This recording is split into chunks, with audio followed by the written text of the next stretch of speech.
నాకు ఒక important subject power మీద మాట్లాడే అవకాశం ఇచ్చినందుకు. అధ్యక్ష, మనందరికీ తెలుసు కరెంటు అనేది మన సొసైటీకి మనందరికి కూడా ఆక్సిజన్ లాంటిది. చాలా క్రిటికల్ ఇష్యూ.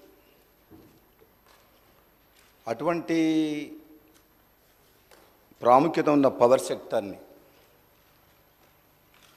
ఏ విధంగా మనము అంటే క్యాజువల్గా తీసుకోకుండా పవర్ సెక్టర్లో ఏదైనా నిర్ణయం తీసుకునేటప్పుడు ఎంతో ఆలోచించి నిర్ణయం చేస్తే తప్పితే మనము పవర్ ప్రొడ్యూస్ విషయంలో అయినా సరే, ప్రొక్యూర్మెంట్ విషయంలో సరే, విద్యుత్ సంస్థలు బాధ్యతాయుతంగా చేస్తే సంస్థలు లాభాలు నడుస్తాయి, వినియోగదారులకు కూడా తక్కువ ధరకే మనము కరెంటు సరఫరా చేయొచ్చు. అధ్యక్ష, ముఖ్యంగా నిన్నగాక మొన్న సభలో కూడా దీని మీద చర్చ జరిగింది.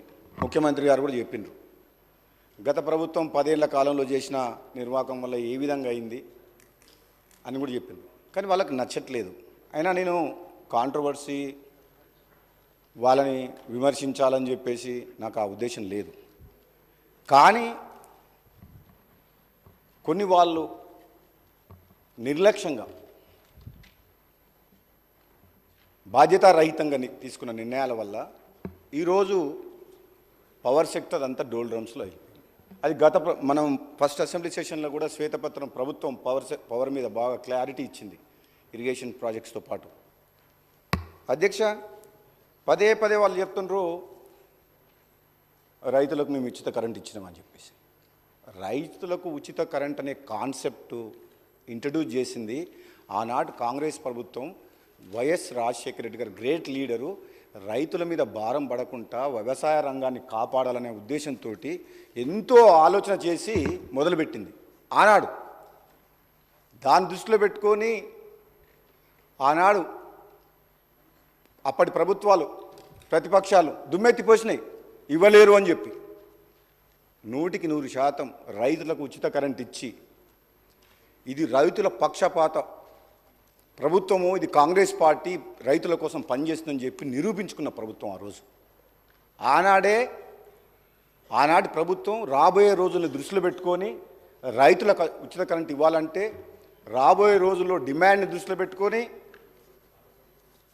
అప్పుడు ఉన్న ప్రభుత్వం తీసుకున్న కొన్ని చర్యలు, కొత్తగూడెంలో 800 మెగావాట్ల ప్లాంట్ కావచ్చు, సింగరేణి విద్యుత్ కేంద్రం 1200 మెగావాట్లు కావచ్చు, 600 మెగావాట్ల కాకతీయ విద్యుత్ కేంద్రం కావచ్చు, 240 మెగావాట్ల లోయర్ జూరాల హైడల్ కేంద్రం కావచ్చు, 120 మెగావాట్ల పులిచింతల హైడల్ కేంద్రం కావచ్చు.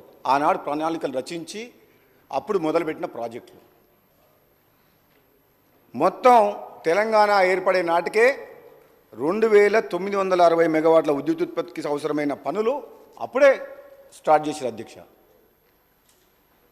ఇంకో విషయం ఏంటంటే తెలంగాణ ఇచ్చిన కాంగ్రెస్ పార్టీ ఆనాడు యూపీఏ ప్రభుత్వం కూడా ఆంధ్రప్రదేశ్ పునర్విభజన చట్టాన్ని రూపకల్పన చేసినప్పుడు తెలంగాణ ఉద్యమంలో ఆత్మ బలిదానులు చేసుకున్న అమరుల కళను సాకారం చేయాలంటే రాష్ట్రం ఏర్పాటు అయితే, జనాభా నిష్పత్తి ప్రకారం అయితే, ఆస్తుల పంపకం విషయంలో 58.32% ఆంధ్రప్రదేశ్కు, 41.68 తెలంగాణకు. అదే విద్యుత్ ఉత్పత్తి విషయంలో రాష్ట్రం ఏర్పడిన నాటికి తెలంగాణలో సంక్షోభం ఏమన్నా విద్యుత్ రంగంలో రావచ్చని చెప్పి దృష్టిలో పెట్టుకొని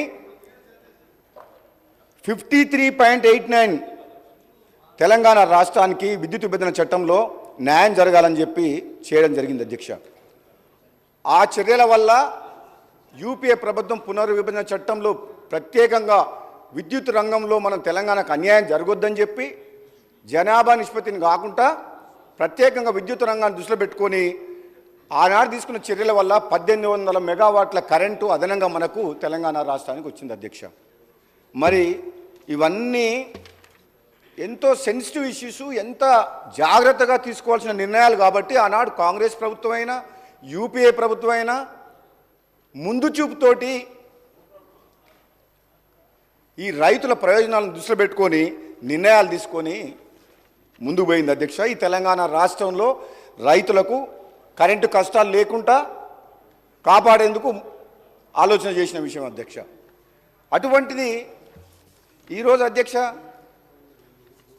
ప్రతిపక్షంలో ఉన్న నాయకులు, పెద్ద మనుషులు, ఇక్కడ నిర్ణయాలు తీసుకున్న పెద్ద మనిషి లేడు, హౌస్కు లీడర్ ఆఫ్ ద అపోజిషన్ అయితే లేడు. ముఖ్యమంత్రిగా నిర్ణయాలు తీసుకొని ఒక ఇంపార్టెంట్ సబ్జెక్ట్ మీద చర్చ నడిచినప్పుడు కనీసం లీడర్ ఆఫ్ ద ఆపోజిషన్ హౌస్లో ఉంటే ఆయన తీసుకున్న నిర్ణయం వల్ల జరిగిన నిర్వాహకం ఏ విధంగా జరిగింది, ప్రజలకు, వినియోగదారులకు, విద్యుత్ సంస్థలకు ఏ విధంగా నష్టం జరిగింది, ఈ నష్టాల ఊబిలోకి ఎందుకు నెట్టబయటపడ్డాయి ఈ విద్యుత్ సంస్థలు అనే విషయము మేము కొంచెం చెప్పుకునే అవకాశం, ఆయన వినే అవకాశం ఉండేది అధ్యక్ష. మన దురదృష్టవశాత్తు ఏంటంటే మీసా నాయకులు అంటారు మీ నాయకుడు రాలేదంటే మీ స్థాయికి ఆయన అవసరం లేదు, మేమే చాలని అంటున్నారు అధ్యక్ష. వీళ్ళ స్థాయి ఏందో 10 ఏళ్లలో కేసీఆర్ గారు ముఖ్యమంత్రిగా ఉన్నప్పుడు వీళ్ళ స్థాయి ఏంది, మంత్రులు, ఎంపీలు, అధికారుల మాట ఎవరైనా విన్నారా అధ్యక్ష? నో అపాయింట్మెంట్, ఒంటెద్దుపోకడా, నిజం ఉన్నట్టు అట్లా కాదు ఇట్లా అని చెప్పే అవకాశం వీళ్ళకి ఎవరికైనా ఇచ్చిండా అధ్యక్ష? ఆయన అంత దమ్ము ధైర్యం వీళ్ళకు లేదు, ఆయన వినేవాడు కూడా కాదు. అటువంటి పరిస్థితి ఉన్న మనిషి, పెద్ద మనిషి, లీడర్ ఆఫ్ ద ఆపోజిషన్ ఉండి కూడా సభకు రాకుండా ఒక ఇంపార్టెంట్ సబ్జెక్టుల మీద చర్చ నడిచినప్పుడు లేకుండా వీళ్ళంటారు మరి లీడర్ ఆఫ్ ద ఆపోజిషన్ ఎందుకు ఉండాలి అధ్యక్ష? మరి అటువంటిప్పుడు ఆయన సభకే రానప్పుడు ఆయన అవసరం లేదని వీళ్ళే అంటుండ్రు. మరి మీరే మీ లోపల ఎవరో ఒకరు సభలో లీడర్గా మీరు ఎల్ఓపి కాండి. ఆయన అవసరం లేనప్పుడు మరి ఇక సభకే వద్దనుకున్నప్పుడు ఆ పొజిషన్లో ఆయన అవసరం ఏముంది? ఉండాలి అధ్యక్ష, రావాలి. ఆయన చేసిన మంచి పనులుంటే ఈ కాంగ్రెస్ ప్రభుత్వం ఈరోజు రైతులు 2004లో ఆశీర్వదించినట్టు మళ్ళీ 2023లో కూడా రైతులు నమ్మకంతో కాంగ్రెస్ పార్టీ మళ్ళీ అధికారంలోకి వస్తే మాకు మా ప్రయోజనాలు మమ్మల్ని కాపాడుతారన్న నమ్మకంతో ఈరోజు రైతులు మాకు అధికారం ఇచ్చిండ్రు. అంటే రైతులకు కాంగ్రెస్ పార్టీ ప్రభుత్వం మీద, కాంగ్రెస్ పార్టీ మీద, రాహుల్ గాంధీ నాయకత్వం మీద, సోనియా గాంధీ గారి నాయకత్వం మీద అంత నమ్మకం ఉంది అధ్యక్ష. వాళ్ళ అధికారంలో మేము వచ్చినప్పుడు మేము ఏం చెప్తున్నాం? మేము తీసుకున్న నిర్ణయాలు ఏంది? మరి మీ 10 ఏళ్ళు మీరు ప్రజల అవకాశం ఇస్తే మేమేమేం పొరపాట్లు చేసిండ్రు? ఒకవేళ పొరపాట్లు చేసిన దాని మీద కూడా ముఖ్యమంత్రి గారు కూడా కమిషన్ ఏర్పాటు చేసిండ్రు. మళ్ళీ సుప్రీంకోర్టు ఇన్వాల్వ్ అయ్యి జడ్జిని, కొత్త జడ్జిని అపాయింట్ చేయమన్నారు. ఎంక్వైరీలు చేస్తున్నాం. కానీ మేము చెప్పే మంచిది ఏదైనా ఉంటే, మీ సూచనలు కూడా మీరు ఏదైనా మంచి చెప్తే మీరు వినండి, ఓపికతోటి